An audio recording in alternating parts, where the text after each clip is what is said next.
പൊങ്കാല സംബന്ധിച്ച് കഴിഞ്ഞ ഈ നഗരസഭയിലുണ്ടായൊരു വസ്തുത എന്ന് പറയുന്നത് കുടിവെള്ള ക്ഷാമം രൂക്ഷമായി. അത് വാട്ടർ അതോറിറ്റിയാണ് അതിന്റെ ഉത്തരവാദി. പലയിടത്തും വെള്ളം കിട്ടിയില്ല. ആറ്റുകാൽ ക്ഷേത്ര പരിസരത്ത് പോലും കുടിവെള്ളം കിട്ടിയിരുന്നില്ല. വളരെയധികം നിരുത്തരവാദിത്തപരമായിട്ടുള്ള സമീപനമാണ് വാട്ടർ അതോറിറ്റി സ്വീകരിച്ചത്. അതൊരു യാഥാർത്ഥ്യമാണ്. പിന്നെ പൊങ്കാല സംബന്ധിച്ച് എന്താണ് വിവാദത്തിന്റെ കാര്യം എനിക്കറിയില്ല. അങ്ങനെ കാര്യമായ എന്തെങ്കിലും സംഭവങ്ങൾ ഉണ്ടായത് ഞങ്ങളുടെ ശ്രദ്ധയിൽപ്പെട്ടിട്ടില്ല. ഞാനൊക്കെ അവിടെ ക്ഷേത്രത്തിൽ പൊങ്കാല സമയത്ത് ഉണ്ടായിരുന്നു. ശുചീകരണ പ്രവർത്തനങ്ങൾ അതായത് പെട്ടെന്ന് തന്നെ നഗരം വെടിപ്പായിട്ടില്ല. ഏതാണ്ട് 24 മണിക്കൂർ സമയം എടുത്തിട്ടുണ്ട്. അത് ഞാനും അനുഭവസ്ഥനാണ്. കാരണം ഞാനൊന്ന് ഉച്ചയ്ക്ക് ശേഷമൊക്കെ പോകുമ്പോൾ സാധാരണ ഉണ്ടാകുന്ന പോലെ പെട്ടെന്നൊരു ശുചീകരണം നടന്നു. ഏതാണ്ട് ഒരു 24-30 മണിക്കൂർ താമസം ഉണ്ടായി. ഈ ക്ഷേത്ര പരിസരത്ത് ഈ മുൻ ചീഫ് സെക്രട്ടറി ശാരദാ മുരളീധരൻ അതിന്റെ ചിത്രങ്ങൾ സഹിതം ഫേസ്ബുക്കിൽ പോസ്റ്റ് ചെയ്യുകയും ചെയ്തിട്ടുണ്ട്. എന്താ അതിന്റെ പരിസരത്ത് എന്താ? അല്ലല്ല, അത് പുറത്താണ്. ഇടവഴികളിലൊക്കെ ഇപ്പോഴും മാലിന്യങ്ങൾ കെട്ടിക്കിടക്കുന്നു, കൂട്ടിയിട്ടിരിക്കുന്നു എന്നുള്ളതാണ്. അല്ല, അത് ചിലപ്പോൾ യാഥാർത്ഥ്യമായിരിക്കാം. പക്ഷേ ഞാൻ പറഞ്ഞല്ലോ, സാധാരണ പോലെ പെട്ടെന്ന് ക്ലീൻ ആക്കുന്നൊരു സംവിധാനം ഉണ്ടായിട്ടില്ല.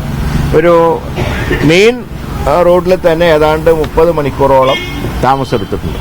അത് നഗരസഭയുടെ ഭാഗത്ത് ഉണ്ടായിട്ടുള്ള വീഴ്ചയില്ല, അത് സംശയമൊന്നുമില്ല.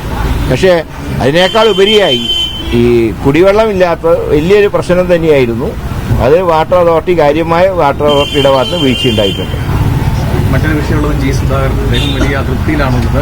പാർട്ടി പുതുക്കുന്നില്ല, പാർട്ടി ഇടഞ്ഞു നിൽക്കുകയാണ്. കോൺഗ്രസ് ഏതെങ്കിലും തരത്തിൽ ഇല്ല, ഞങ്ങൾ ഇതുവരെ സമീപിച്ചിട്ടില്ല.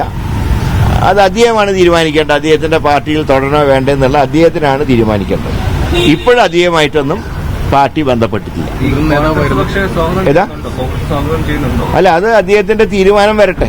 മെമ്പർഷിപ്പ് പുതുക്കുന്നില്ല എന്ന് മാത്രമല്ലേ പറഞ്ഞുള്ളൂ. പക്ഷേ ഒരു കാര്യം അതിൽ നമ്മൾ മനസ്സിലാക്കേണ്ടത്, മാർക്സിസ്റ്റ് പാർട്ടി ഇന്ന് പഴയതുപോലെ ഒരു കേരള പാർട്ടിയല്ല. അതിന്റെ മുഖ്യമായ കാരണം ആ പാർട്ടിയുടെ നയങ്ങളിൽ വന്ന മാറ്റങ്ങൾ, പ്രത്യേകിച്ച് ഒരു സർക്കാരിനെ നിലനിർത്താൻ വേണ്ടി കളിക്കുന്ന വൃത്തികെട്ട കളികൾ. അതിന് ആ രീതിയിൽ ആ വാക്കിൽ ഞാൻ പ്രയോഗിക്കുകയാണ്, വൃത്തികെട്ട കളികൾ. കേരളത്തിന്റെ ചരിത്രത്തിൽ ആദ്യമായിട്ടാണ് പബ്ലിക് റിലേഷൻസ് ഡിപ്പാർട്ട്മെന്റ് മുൻകാല ഗവൺമെന്റിനെ കുറ്റപ്പെടുത്തിക്കൊണ്ട് ഔദ്യോഗികമായിട്ടൊരു പ്രസിദ്ധീകരണം നടത്തുന്നത്. അത് ഒരിക്കലും ചെയ്യാൻ പാടില്ല.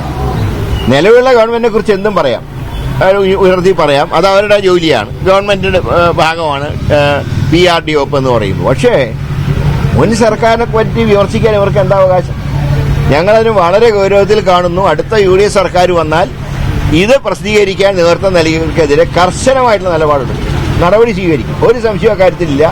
നികുതി പണം കൊണ്ട് പഴയകാല സർക്കാരുകളെ വിമർശിക്കുന്ന സിസ്റ്റം ഇതോടെ അവസാനിപ്പിക്കാം.